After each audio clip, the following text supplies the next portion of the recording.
Hi, my name is Aspen Essery and I'm applying for the Aaron K. Stern Memorial Scholarship. So first, I want to talk about an act of kindness that I've had the privilege of doing that has impacted someone's lives or many people's lives. So my freshman year, I was put as a peer partner, and what that is I am partner to special needs kids and special needs students that are my age. And every day I would go to home ec fifth period, and there are about 5 students in that classroom, along with the entire 30 other students, and peers in that classroom that I got to help every day. And I think to this day, it's one of my favorite things I've ever gotten to do because I had a deep impact on these kids because I got to help them pass this class. I got to help them do all their assignments and got to help them learn and love it as well.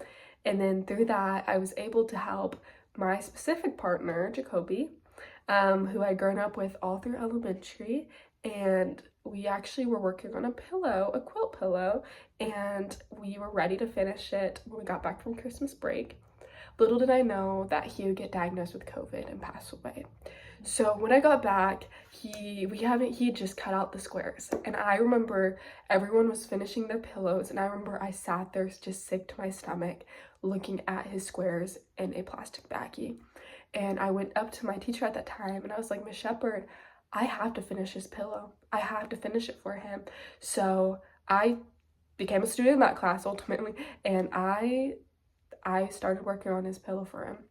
Everything was cut the exact same way he did it. And I actually pulled out my sewing machine at my house that I didn't touch in 8 years, and I finished it for him. I'd go home every night until I was done with it. I actually have it with me. I've kept it for a while now, and I actually have a little piece that I never finished.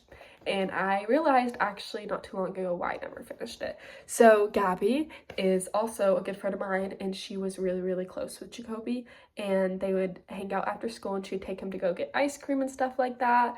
And well, I came up to her, I just had this realization. I was like, Gabby, I have something for you. I had started a pillow and I was never able to finish it, and I think I now feel why I was never able to finish it. And it's because that small little corner, that small little sliver of fabric is not my job to sew up. I was like, I want you to do the honor of sewing it. And I now feel like with graduation coming up, him not being able to graduate with us, I think that giving this to her is the most special time because now she has her last piece of him to walk with her. And I'm so happy that I've been able to be part of that and that impact for her and him before he passed away. Next, I want to go into my own personal challenge that I have had the absolute privilege to overcome, and I'm so blessed to say that I am okay and I'm standing here. So my sophomore year, I started to get really, really sick. I lost almost 30 pounds, and I was diagnosed on the severe edge of anorexia. So I tried to get better, go into recovery, and I just got sicker and sicker and sicker, and I cried out for help. And I felt like I was never being heard. So it took me an entire year until my junior year, spring, where I got an endoscopy done. And a week later, I found out that I had a rare autoimmune condition in my esophagus called eosinophilic esophagitis, which is a really, really rare autoimmune disease that is also an allergy disease. And technically, almost everything I eat makes me sick. In my esophagus, I have too many white blood cells, and my esophagus shuts. It closes on me, and I get really, really sick.